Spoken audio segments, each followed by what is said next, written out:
Picture this. You're sitting across from Marcus Aurelius, the Roman emperor and Stoic philosopher. You tell him about your life in 2025, constant notifications, global uncertainty, rising costs, endless bad news, and that familiar knot of anxiety in your chest. Marcus listens quietly, and then, in that calm and measured voice of his, he reminds you of something he wrote almost 2,000 years ago. You have power over your mind, not outside events. Realize this, and you will find strength. This is the essence of his wisdom.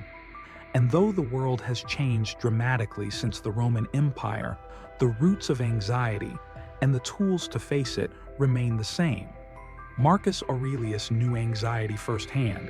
He ruled during wars, famine, and a devastating plague.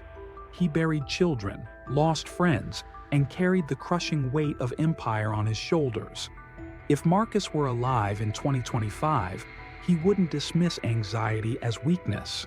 He'd recognize it as the mind's natural response to uncertainty.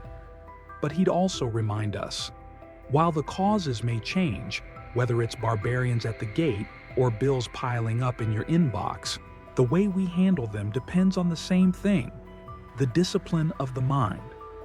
One of the biggest triggers for modern anxiety is information overload.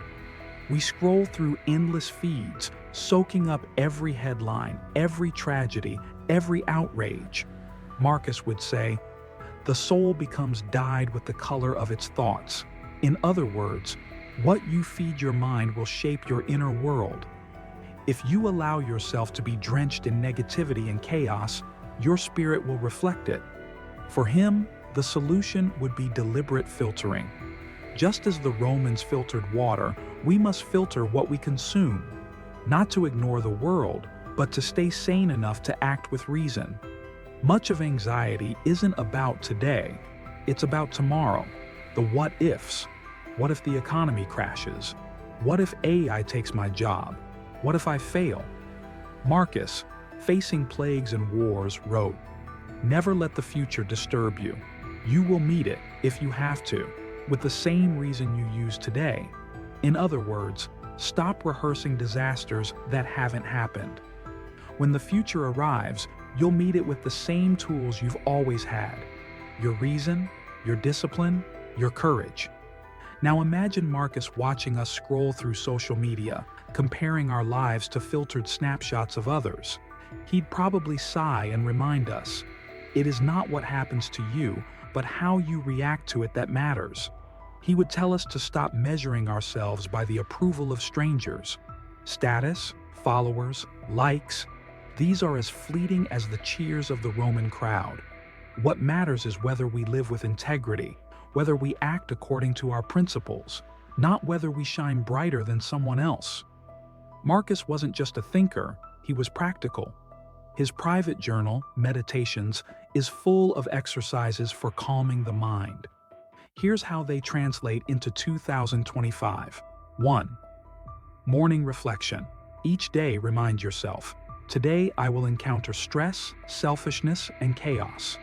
But none of it has to rob me of my calm. 2. Evening. Journaling. At night, write down what disturbed you.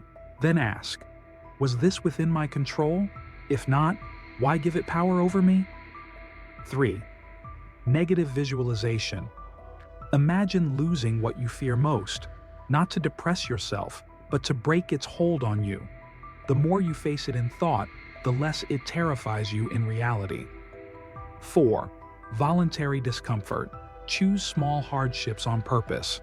A cold shower, fasting, turning off your phone for a day. If you can endure these willingly, life's unexpected blows feel less overwhelming. These aren't abstract philosophies, they're daily practices that train the mind like muscle. So what would Marcus Aurelius say about anxiety in 2025? He would tell us that the world has always been uncertain. Empires fall, plagues spread, leaders disappoint. The headlines may change, but human fear is constant.